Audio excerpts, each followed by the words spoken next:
Sudah 14 tahun semenjak Italia menjadi juara dunia. Sudah 52 tahun semenjak Italia juara Euro. Sebagai negara besar, nasib mereka di Euro memang kurang beruntung.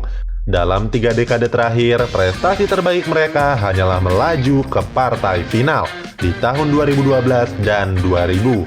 Tahun depan, Italia harus membuktikan kalau mereka tetap disegani di benua Eropa. Inilah prediksi starting lineup mereka untuk Euro tahun depan.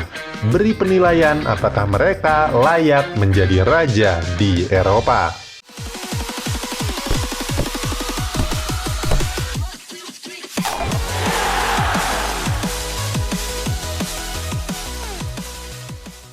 Masih teringat bagaimana terpuruknya timnas Italia di tahun 2018? Terlepas dari kontroversi pertandingan Italia melawan Swedia di babak playoff, Gli Azzurri harus absen di Piala Dunia 2018.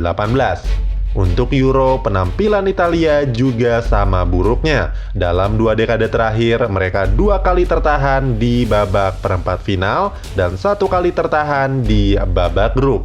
Terakhir kali mereka juara adalah di Piala Dunia 2006 serta menembus partai final Euro 2012 dan 2000. Catatan yang terbilang buruk, mengingat Italia punya salah satu kompetisi domestik yang terbaik di dunia. Roberto Mancini yang kini dipercaya sebagai juru taktik mulai meremajakan skuad. Memang tidak semua posisi berisi skuad muda, tetapi regenerasi sedang bertumbuh.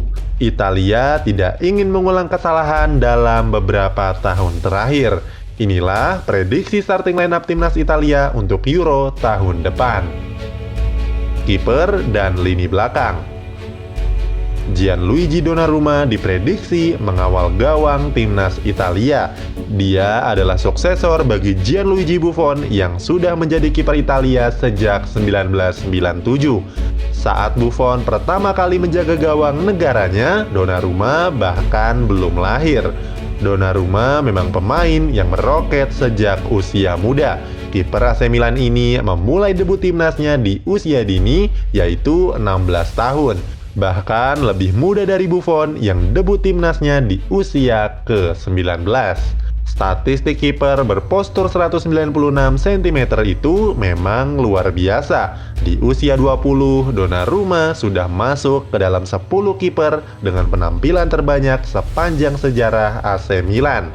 Musim ini dia sudah membukukan 35 pertandingan dengan bobol 42 kali dan clean sheet 13 kali. Membawanya di skuad Euro tahun depan tentu sangat menguntungkan. Sudah berpengalaman walau usia masih muda. Di posisi bek tengah akan diisi oleh kapten AC Milan yaitu Alessio Romagnoli. Usianya baru 25 tahun, namun Romagnoli sudah membukukan 190 penampilan bersama Rossoneri. Jumlah penampilan itu bahkan lebih banyak dari Alessandro Nesta, Fabio Cannavaro, Giorgio Chiellini, dan bek legend lainnya di usia yang sama. Romagnoli juga menjadi kapten termuda di Serie A saat ini dan kedua dalam sejarah AC Milan.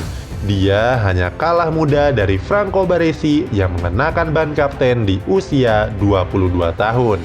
Tidak mungkin kalau rekor gemilang itu tercipta kalau penampilannya biasa-biasa saja. Romagnoli sendiri memang tampil apik dalam menjaga sektor pertahanan Rossoneri, berhasil membantu Milan dalam menjadi juara di Piala Super Italia tahun 2016 dan masih konsisten bermain sampai sekarang. Sementara Bonucci sebagai partnernya adalah bek yang dikenal punya akurasi umpan yang mumpuni. Peran Bonucci juga cukup besar dalam mempertahankan gelar juara Juventus di beberapa musim terakhir. Saat Euro tahun depan, dia akan berumur 34 tahun. Tetapi kami memprediksi kalau Roberto Mancini tetap memanggilnya. Apalagi mengingat ban kapten timnas Italia masih melekat di lengannya. Kemudian di posisi bek kiri akan diisi oleh Emerson Palmieri. Dia adalah bek berusia 25 tahun yang kini tengah memperkuat skuad Chelsea. Sebelum berseragam timnas Italia, sebenarnya Emerson pernah membela timnas Brazil U17. Tetapi kemudian berubah pikiran dan mulai memperkuat Griazzurri di tahun 2017. Emerson memang punya darah Italia dari sang ibu.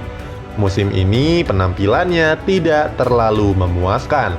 Baru bermain di 16 pertandingan dan sempat cedera selama 1 bulan. Musim depan adalah kesempatannya untuk membuktikan kalau namanya memang pantas dimasukkan ke dalam starting line up timnas Italia. Sementara di posisi bek kanan akan diduduki oleh Alessandro Florenzi. Sayang, belakangan ini dia mulai meredup dan kehilangan nilai pasar sebesar hampir 50%. Dari yang awalnya 30 juta euro menjadi 16 juta euro saja. Tapi tetap, menurut kami, dialah bek kanan terbaik berpaspor Italia saat ini. Membawa Florenzi ke dalam skuad Euro adalah sebuah keuntungan. Walau merupakan spesialis bek kanan, tetapi dia juga siap ditempatkan di banyak posisi yang lain. Gelandang kanan, winger kiri, bek kiri, sampai winger kiri. Lini tengah. Gelandang tengah akan dihuni oleh Nicolo Barella dan Marco Verratti. Barella merupakan pemain 23 tahun milik Inter Milan, sedangkan Verratti adalah pemain dari Paris Saint-Germain. Barella adalah salah satu talenta muda terbaik yang dimiliki timnas Italia di saat ini. Di klubnya Inter Milan, dia disebut sebagai penerus dari Dejan Stankovic. Untuk satu pos di line-up Italia, Barella akan bersaing dengan pemain muda 20 tahun asal Brescia, Sandro Tonali. Sedangkan Marco Verratti dipastikan menjadi pemain utama di lini tengah negeri Pizza. Satu-satunya kemungkinan yang bisa menggagalkannya adalah cedera, sebab Verratti adalah pemain yang cukup konsisten. Di musim ini, Huskor memberinya rating sebesar 7,28 dari 35 pertandingan. Dengan tato penuh warna, Verratti juga tak tergantikan di timnas Italia. Pemain 27 tahun ini sudah mengoleksi 36 caps dan 3 gol. Passing-passing brilian dan umpan terobosannya sangat dibutuhkan untuk mengatur irama permainan. Berdiri sejajar dengan Marco Verratti ada seorang Jorginho. Pemain yang sedang dikontrak Chelsea ini merupakan pilihan utama di klubnya. Musim ini dia sudah tampil sebanyak 41 kali pertandingan di seluruh kompetisi. Memilih Jorginho di lini tengah timnas Italia adalah keputusan tepat. Dia bisa membantu serangan dengan kemampuan umpan pendek dan umpan panjangnya. Dalam membantu pertahanan, dia juga mampu diandalkan dengan skill intercept yang mumpuni. Pemain kelahiran Brazil ini sudah membela timnas Italia sebanyak 22 caps dengan mencetak 4 gol. Lini depan. Sayap kiri akan diisi oleh Lorenzo Insigne.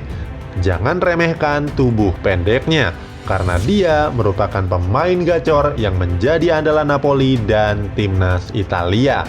Tinggi badannya memang hanya 163 cm, menjadikannya sebagai pemain terpendek di Napoli. Sesuatu yang dianggap orang sebagai kekurangan baginya adalah sebuah kelebihan. Tubuhnya yang kecil membuatnya lebih ringan sehingga memberinya kelincahan dan pergerakan yang lebih cepat. Hasilnya, dia berhasil diandalkan di Napoli dan seringkali berbahaya di depan gawang lawan. Kemudian di posisi sayap kanan akan ditempati oleh Federico Chiesa. Dia adalah talenta muda Italia yang saat ini masih berusia 22 tahun. Chiesa diprediksi akan menjadi penyerang masa depan untuk skuad negeri Spaghetti. Usianya masih terbilang muda, namun Chiesa sudah menjadi pilihan utama bagi Fiorentina. Di musim ini, dia sudah tampil sebanyak 33 pertandingan dan Chiesa juga berhasil mencetak 8 gol dan 7 assist. Tidak heran, klub yang lebih besar seperti Manchester United dan Juventus dikabarkan meminatinya. Terakhir, di posisi striker akan dipercayakan kepada Ciro Immobile. Pemain ini kami nilai paling layak untuk mengisi ujung tombak timnas Italia. Usianya memang sudah 30 tahun, tetapi dia baru menemui masa keemasannya. Di masa muda, Immobile bukan pemain andalan. Jebolan Akademi Juventus tetapi tidak pernah dimainkan di skuad utama. Si Nyonya tua lebih sering meminjamkannya ke klub lain seperti Siena, Grosseto, dan Pescara. Namun siapa sangka kalau Immobile baru berkembang di usia matangnya. Bersama Lazio di musim ini, dia menjadi pesaing kuat bagi Cristiano Ronaldo di daftar top skor Serie A.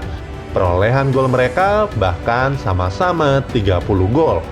Jauh meninggalkan Lukaku di peringkat ketiga yang mencetak 21 gol.